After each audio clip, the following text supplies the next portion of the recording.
Filthy Little Thieves. No.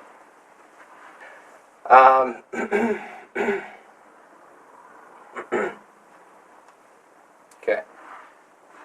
Filthy Little Thieves. Filthy Little Thieves. Where do I start this? I could talk about honesty. I could talk about family. Warmer. I could talk about the new lead singer, Tony. It's getting close. Okay. Filthy Little Thieves. No. I could talk about cover songs. Okay. Getting somewhere, just gotta tie it in. I got it. Okay. Filthy Little Thieves. I like honesty. We mentioned that already in my... No, I'm getting close. Filthy Little Thieves. No. Filthy Little Thieves. We all like honesty. Between the five of us, we all shared a really good talk here in SBS. Let's talk about the very beginning. Let's talk about the first experience I had with Filthy Little Thieves, who were at that point under a different name, known then as the Warehouse Dogs. I had spent all morning that morning out bombing the local area with flyers pretty much everywhere, and I received an email after I had finally finished and wrapped it up and had my daily dose of sleep in between the hours of 4 a.m. and 7 a.m. I got up to find an email from Gord just around probably about 8 o'clock that morning. And that email was something to the effect of, hey, I was out walking my dog the other day, saw one of your flyers.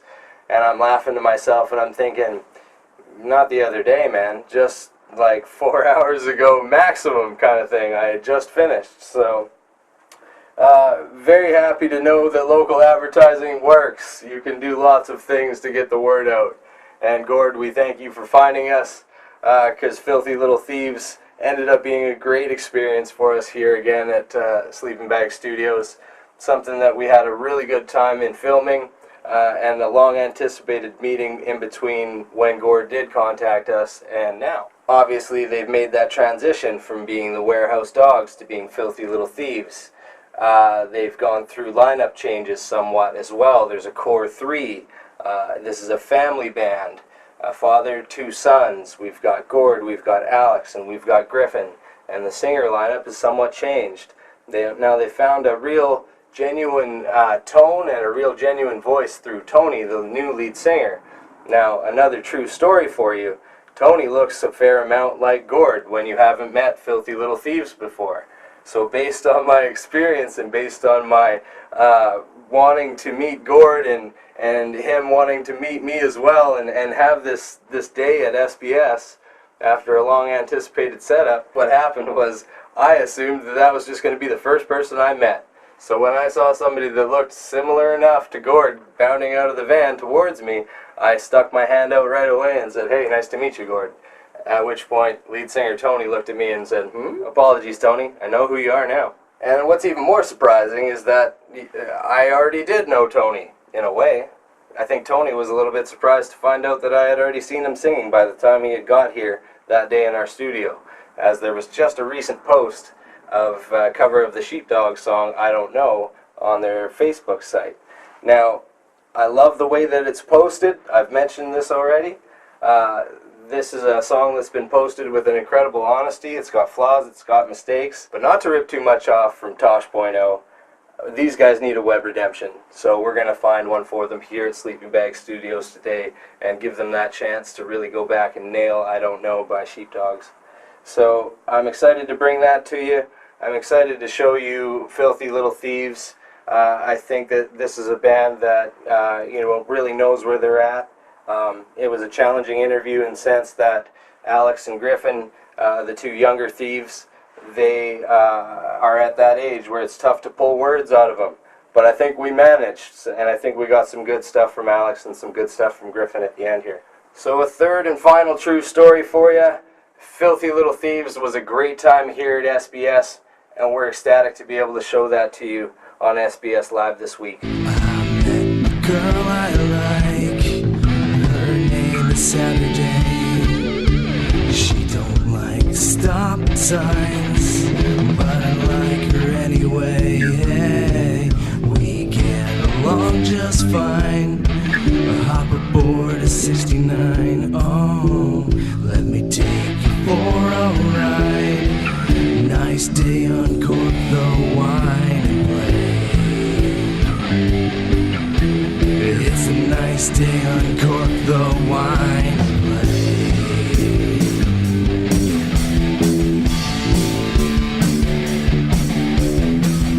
I met a girl I like. SBS Live this week returns with Filthy Little Thieves. I've got four of them here. You can count them. I've got Tony, I've got Griffin, I've got Gordo, and I've got Alex. I got them all here in one place in the studio. Happy to have them, and gentlemen, thank you very much for your time today. Oh, thanks for inviting us. I want to talk about family first. Let's talk about that. In terms of where this started, obviously there's a core here, a core 3. So tell me, maybe Gord, tell me about why was it important for you to involve family in a project like this? I don't know. The kids have been great right from birth, and we just like doing stuff with them all the time. And this came around when the boys were playing soccer, and Alex was like, they're just our average soccer players and everything else. But the one day, Alex's very last soccer game, is probably the most miserable day. Cold, raining. Right. He was by far the best kid on the field. And even the last 50 minutes, I couldn't handle it anymore. It was so cold, I just went and sat in the vehicle. Right. And I was so happy that he just had a brilliant game. And then he comes in and he says, I don't want to play anymore. Really? And that was it. That was the end for both of them. And Griffin just sort of followed Alex, and I don't want to play soccer anymore. And I just looked at the two of them and said, well, what do you want to do now? And he says, I want to learn how to play guitar. And I thought he was going to follow suit. And he says, I want to learn how to play drums. Really? Okay. So that's how it just sort of started. And so we just started from there and looked around a place to teach us. So. Right. So for you guys, when it comes to that, like, I'm going to have to assume that your want to do something musically would have started while you're playing soccer then, right? I don't really remember. Yeah. Like, well, I think a big chunk of it too was we didn't like I grew up with music. I played drums when I was a kid, and my two older brothers played guitar and bass.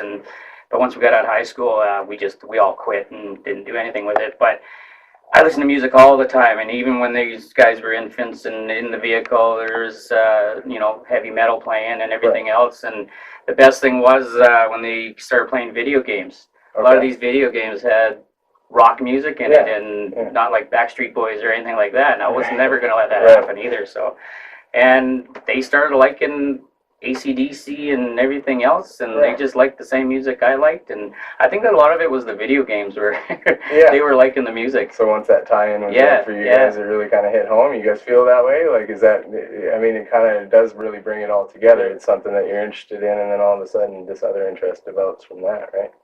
So, I mean, do you guys feel like now that you've made that switch from maybe being in the more active sports kind of stuff, like, and now that you're in music, is this where you belong? Does it feel right? Yeah.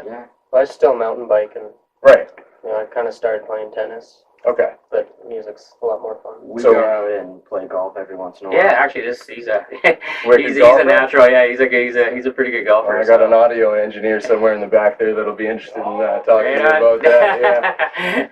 Yeah. Awesome. Yeah, I love to golf, and he's just a natural at it. We had him in golf lessons last year, and he was pretty good. He enjoyed it, so we're gonna get him out a lot more this year. So there you go. So interest outside of Filthy Little Thieves. Now, do these things impact the music at all? Like, what kind of outside influences really kind of come into what you do? Is it just that bond between family that really shines through in the music, or are these adventures that you have, do they play some sort of a role in the writing somehow?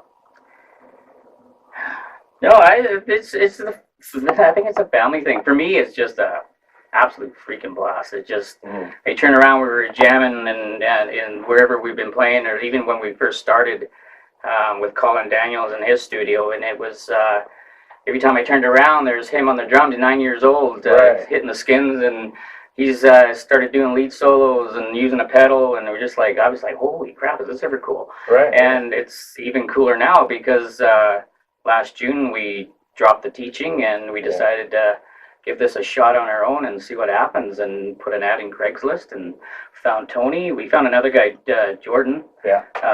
Before Tony. Tony answered the ad a week later. Okay. And we'd already found this other guy. So through the summer it was jamming twice a week, and then we found out he was going back to school to get his master's, and I was so impressed with his email from June. I just said, called him up again and says, are you still interested?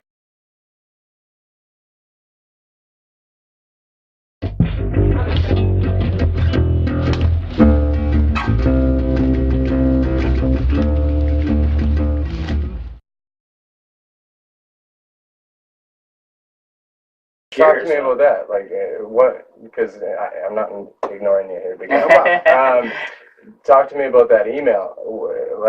Explain, what is it that stood out about Tony? What brought him in here? A family code. I've talked to brothers in the past. I've talked to other bands that have had family members together. And there's always some sort of an outsider that somehow makes it in there. and I mean, is it a tough code to crack? How does it work? Well, actually, and then getting to know him, he's a writer. So he's, and you're telling me about resumes and how to properly write resumes and stuff. Okay, and he just had a good answer.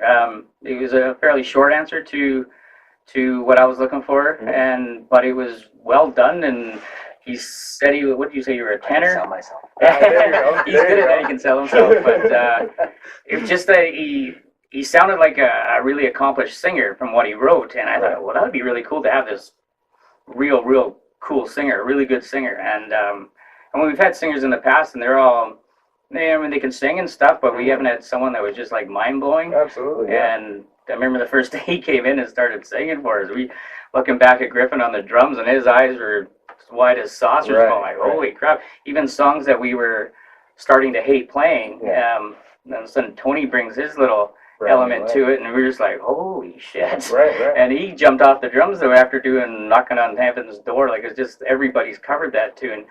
And he jumped off going, I used to hate that song, but now we're liking it again. So well, Griffin, give me an idea on that, because you're still new to this game, obviously, and you're learning all the time, but at the same time, you have to be able to know when something like that is nails, you know what I mean? When it's coming out gold and you've experienced the other way, you can feel it, right? Yeah, totally different kind of connection, and it really brings the whole thing together, which is, that's what makes a band over time. And Tony, man, about that singing, it is good. Have you heard it? I have, in terms of I posted a couple of videos. Yeah, the recent stuff is out there, right? So, like I said, the research for me goes up right to the last minute, right before you guys walk in this door. So the current stuff I'm all over, and Gord, I'm all over the art as well. Yeah, we'll get to that. But you tell me, from your perspective, was it tough to crack these guys? How did you feel? Not really tough to crack. You said, I missed him by a week. I was looking for someone to jam with, and I wanted to play more guitar is what it was. Okay. I've always sang, but I've been taking guitar lessons for the last three and a half years or so. Right. And I just wanted to find a band that I could get in and actually start playing guitar with. And so that was one of the things I talked to him about in the email, that I'd love to have a chance to play guitar. Right. And he was open to it, but I missed him by a week. So I just went out and started jamming with some other guys for the summer, and nothing really panned out with the other bands that I was with. And then he emailed me a couple months later and said, hey, you still interested? Right. And says, yeah, sounds good. So was there anything, had you seen musically what they had done in the past, or what drew you to this band, or was it just that opportunity to play guitar? Several things drew me. The fact that they was a dad with two sons, I really liked that. And I thought, okay, here's a group that's probably going to stay together for a while. Right? Yeah, that's a pretty good assumption. Yeah. And the fact that they said, hey, don't worry about how well you play or how well you sing, just come on out and we'll see what happens. And I'm not a real great guitarist, so to me that was like, okay, it's a welcoming environment, and I can come in, I can hack around, and they won't get upset about it. So it felt good. He knows more theory. Like I know when we were getting taught, the boys. You probably know he knows a lot more theory than I. Right. I never really. We got preached about learning the theory, and I just never took to it. Yeah. So I pretty much don't know. I was just like, show me where to put my fingers. Right. I'll play. Yeah. And I learned that way, and I now know what some of the notes are and where they are and what they are. You're probably in better shape than myself. So, I'm in that same boat. And Tony talks theory at practices and stuff, and I just look at him so blank and just it's over my head, man. I have no idea what you're talking about. Yeah. But Tony knows something. He knows something. He knows something special, and he knows that over time, repeating this kind of information, you get enough of it, right? Like, and the important parts of what you're trying to communicate will become easier to explain over time. And he also does percussion as well, which was quite intriguing. And he's helped Griffin out with some timings and in the beats and everything else. And I still don't understand you're doing this such and such timing. I was like, oh, thank God he's not talking to me. It's talking to Griffin. Because Griffin seems to understand what he's talking about.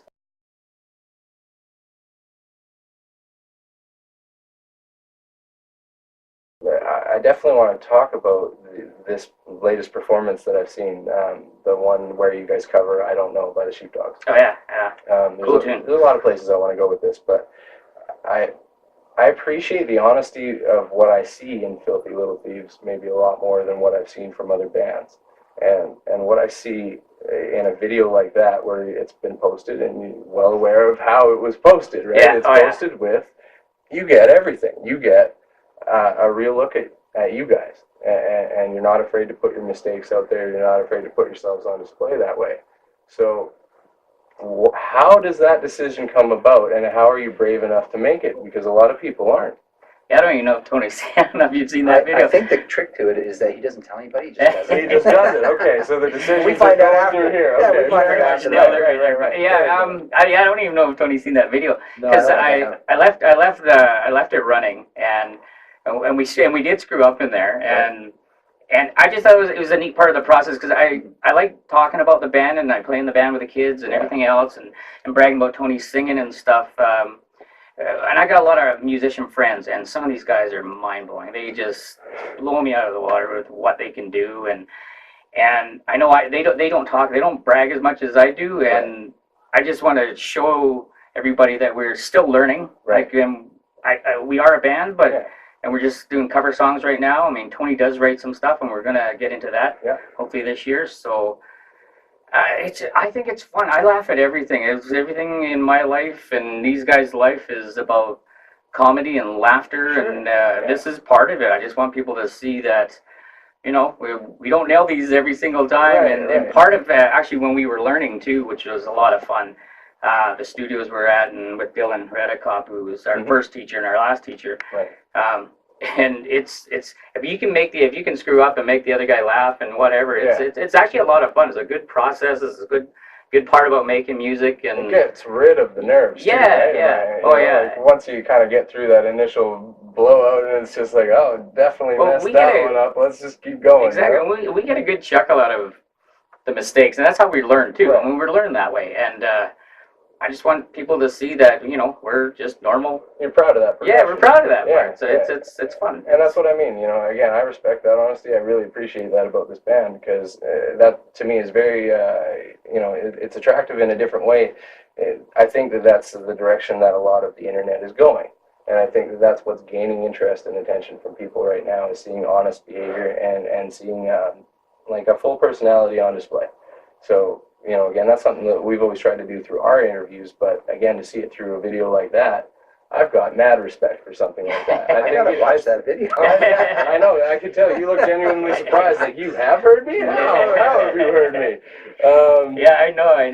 I know. I don't think you've seen the last couple of, because I just did walking the dog on there. It came out really good. I actually chopped that one up. It was a lot longer, and we had some mistakes or whatever. We did a few versions, or not versions, but just a few takes. Yeah, right, I just did the last take was really good, so I chopped that one up a bit. But the sheepdog one, it was just fun. It was just Absolutely. showing people we screw up And it was all the fun, time. you Yeah, know? it was fun. I mean, Highly recommend it. It's shared on our page. Check it out.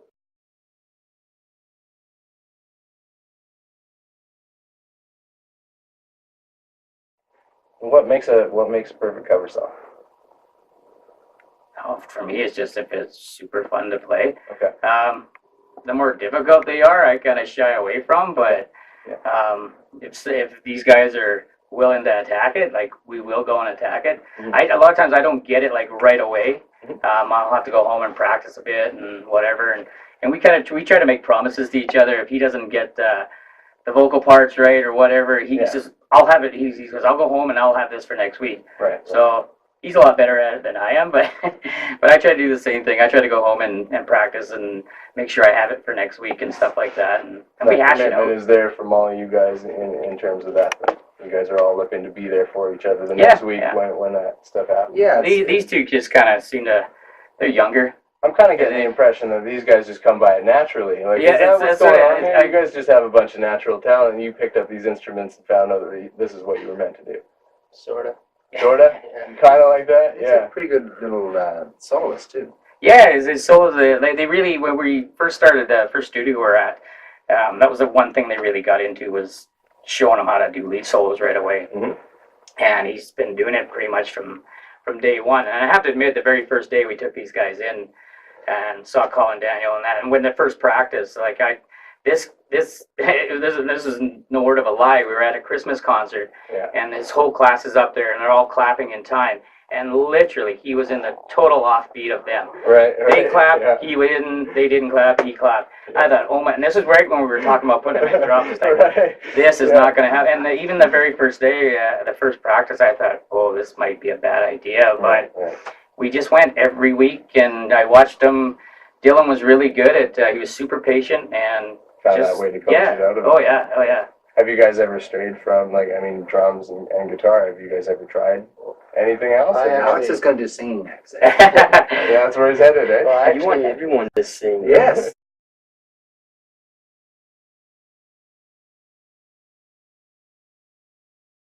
like, we wanted to take lessons. I actually wanted to play drums. Okay. I have no idea how I ended up with guitar. Oh, really, eh? That I did not know. I just thought he always wanted to play guitar. Well, I remember you came, like, Griffin had his drum kit, and I had my guitar, and I'd always be on his drum kit, and you said, well, it seems like you want to play drums more than Griffin does, and I did, but now I prefer guitar. Yeah. So, I know the first little time we started and all that, every once in a while I'd like pick up his bass and play it a bit. Yeah.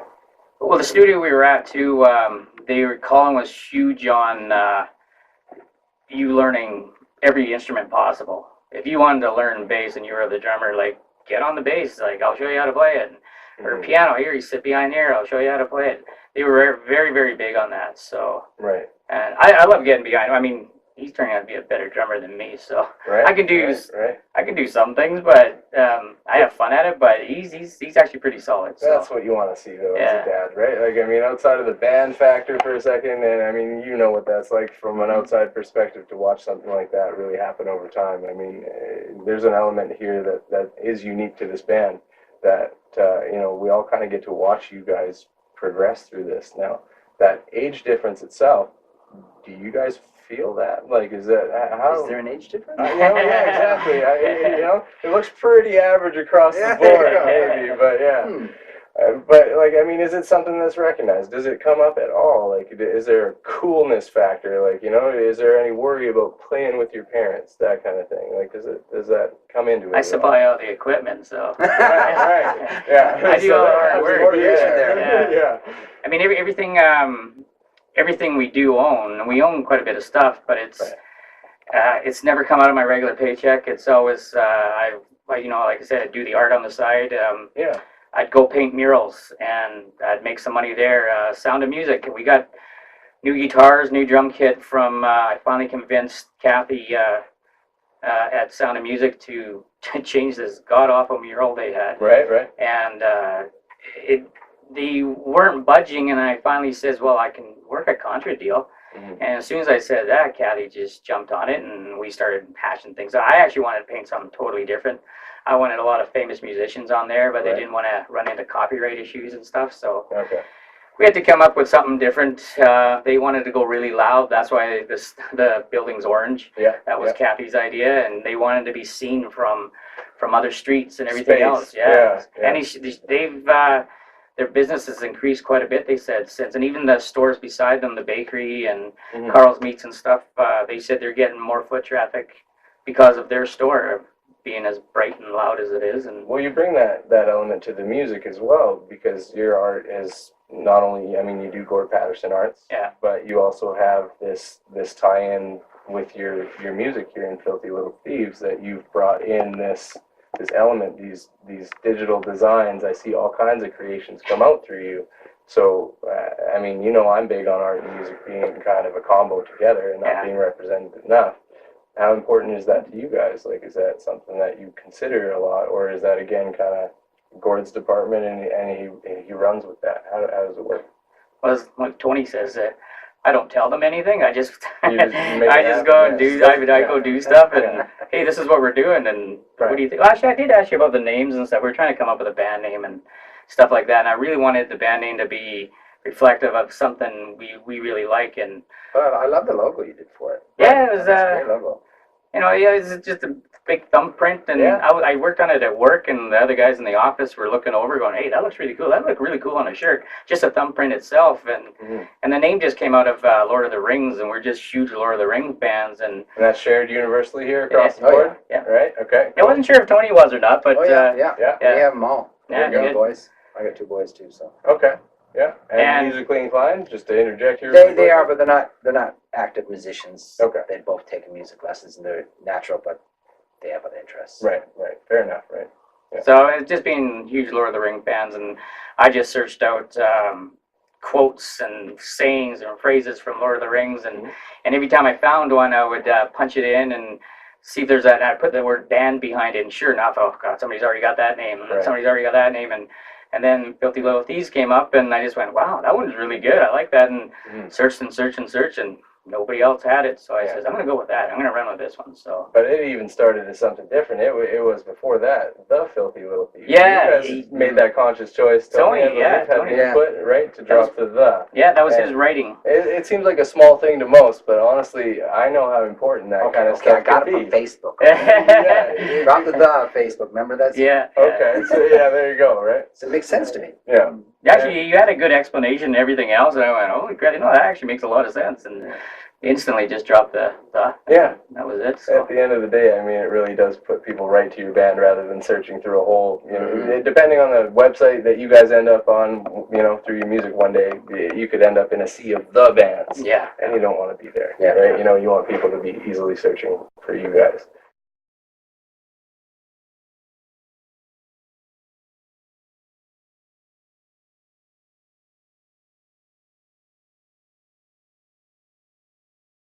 Where are you guys most confident in your online presence right now? Like, where do you want to send people to look at stuff that Filthy Little Thieves are doing? Well, that's where it comes in, where these guys don't know what's going on. Fair enough. I go home, I go on Facebook, and I put it all together, and I says, hey guys, check out the poster. I'll send Tony some links and stuff like that. They don't even know I'm doing it. I just do it. I go home that night and. But that Facebook thing, that's facebook.com/ what are we trying to get to here? Where would they find you? Filthy Little Thieves? There we go, right? Yeah. So www.facebook.com/ Filthy Little Thieves is what we want for that. And I fully recommend checking them out, because you get art, you get music, you get all kinds of different stuff. You get latest videos that their own band member haven't seen. So it's awesome.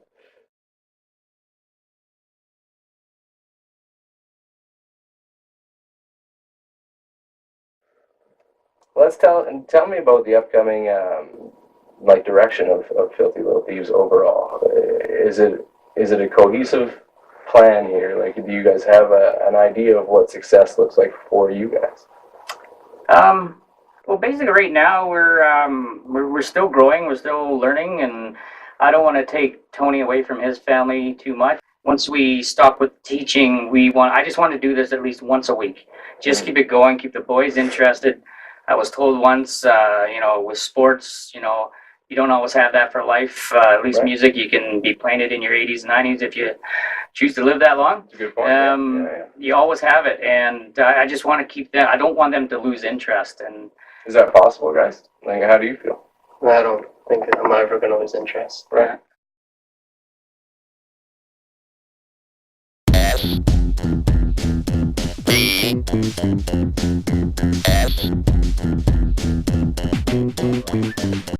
Now, we had promised you a web redemption, one for Filthy Little Thieves, regarding the song I Don't Know by Sheepdogs. And they posted a great version before. We're hoping that we can do them some justice through their performance today and show that to you one more time in a different light. So here it is, Filthy Little Thieves, live at Sleeping Bag Studios on SBS Live this week.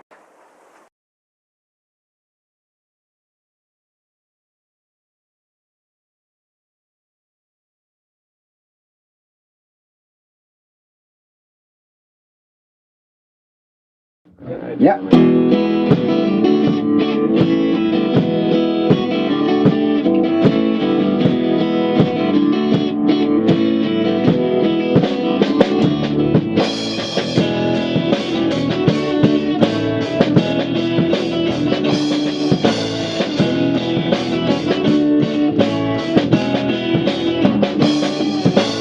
Never have I heard a more disturbing word. Holding out for long, I never felt so quite disturbed. I get up in the morning now, I don't know. Waiting for the evening now, I don't know. Looking for what's coming now, I don't know. Somebody please help me.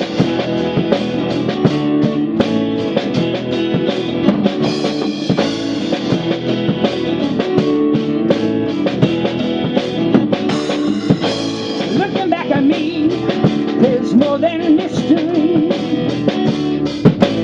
Letters and pages of ancient history. I get up in the morning now, I don't know. Waiting for the evening now, I don't know. Looking for what's coming now, I don't know. Somebody please help me.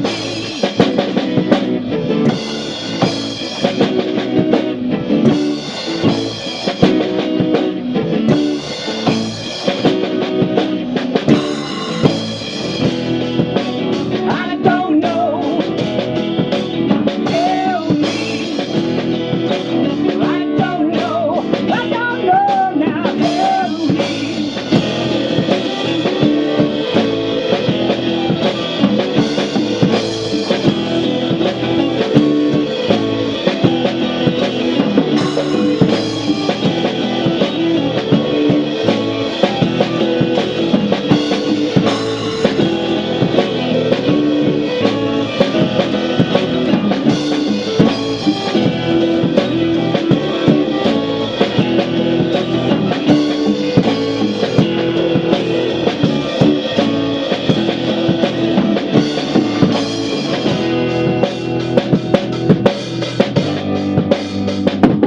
don't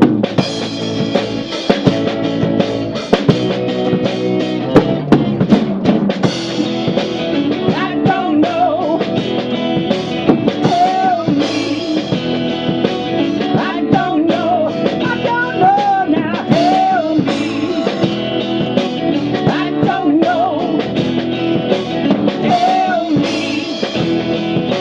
I don't know. I don't know now. Help me.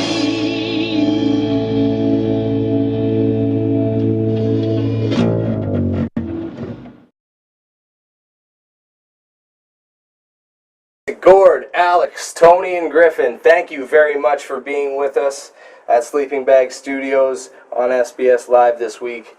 Really appreciate your time. And again, just really appreciate the unity in this band that's coming together. It's transcending beyond what was natural family, natural biological family, to what you can see is really just becoming a band family. And I think that that's really cool. I expect big things over time from these guys. I think as they continue to develop and really find that sound, I think you'll see these guys out and about more often throughout the city playing this kind of music, because it's appealing to a lot of what's in Vancouver right now. And I think that there's a lot of venues that really support this style of music. So there's a lot of avenues that they can go down. We're excited to see what they do down the road. Other things really quickly, just before we wrap up here today, make sure you're registering for the Thrice contest. At this point, there is 1 week left to register your band for free studio time, free video shoots, lots of stuff. Check it out again at the website, sleepingbagstudios.ca. Songs are posted right on the front there for you to download, finish them up, send them back. Work your way into these tracks, find a way in, and win your band something cool. Music episode was a huge success for us, and thank you very much for tuning in and checking those out. Had a lot of great responses to the Overdose demo of Stubborn. Again, I think it's a track with amazing potential, and I think they really just kicked ass all over it in what you saw. So I'm excited for what the recorded version is going to look like. We've also had amazing response on How's Your Forehead for Spiders by The Pit. That was somewhat expected. Again, you guys are pit animals out there, and we appreciate that, and I know they do too. So it's been really good to see again the support come out for that. Had a lot of fantastic responses and a lot of mentions from you guys about that video. And of course, can't forget the Underground Singed video that came out of nowhere. We've talked to Singed now. We know that they were very happy with what they saw. Again, it's just something again that you'll see in the long line of development from Singed down the road. There will be lots of things that we'll be able to show you. Again, with art and music being such a prevalent combination in their music, it just makes for great visual representation. What can we say? So thank you again to every band that was with us over the music episodes. And again, thank you to all of you for watching. You've seen previews of what's coming up. We've still got Nixie, we've got Low Mega, we've got the metal panel coming up later this month. Be sure to check back. We've got tons of reasons for you to watch on SBS Live this week.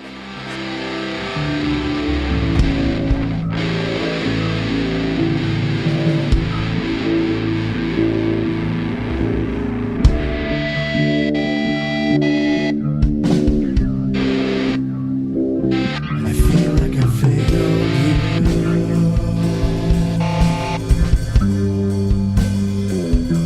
I feel like I failed you.